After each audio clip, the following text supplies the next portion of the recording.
পশ্চিম ত্রিপুরা জেলা পরিষদের অন্তর্গত 5টি পঞ্চায়েত সমিতির চেয়ারম্যান, সচিব, ভিডিও সহ অন্যান্য আধিকারিকদের নিয়ে বুধবার পর্যালোচনা বৈঠক অনুষ্ঠিত হয় পশ্চিম ত্রিপুরা জেলার জেলা শাসকের কার্যালয়ের কনফারেন্স হলে। পশ্চিম ত্রিপুরা জেলার ভারপ্রাপ্ত সভাধিপতি বিশ্বজিৎ শীলের পৌরোহিত্যে অনুষ্ঠিত হয় এই পর্যালোচনা বৈঠক।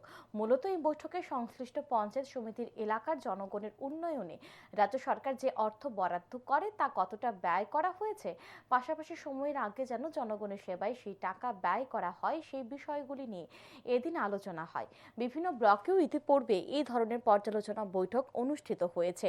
এদিন বৈঠকের মাঝে সাংবাদিকদের মুখোমুখি হয়ে পশ্চিম ত্রিপুরা জেলার ভারপ্রাপ্ত সভাধিপতি বিশ্বজিৎ শীল জানান, পশ্চিম ত্রিপুরা জেলার অন্তর্গত সবগুলো ব্লকের অবস্থা মোটামুটি ভালো। আরও কিভাবে ভালো করা যায়, কিভাবে কাজের গতি আনা যায় এবং অসমাপ্ত কাজগুলি দ্রুত সম্পূর্ণ করা যায়, সেই বিষয় নিয়ে এই দিনের বৈঠকে বিস্তারিত আলোচনা হয়েছে।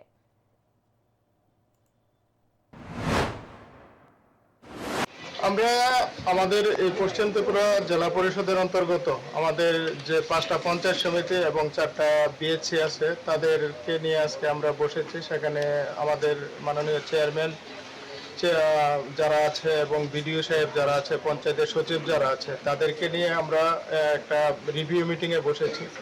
তো আমাদের উদ্দেশ্য হচ্ছে আমরা সময়ের আগে যাতে আমরা আমাদের ডেভেলপমেন্টের টাকা, সরকার যে টাকা জনগণের জন্য দেয়, সেই টাকা যাতে আমরা সঠিকভাবে খরচা করতে পারি, সেটার জন্য বারবার আমরা সেখানে রিভিউ মিটিংয়ে বসছি।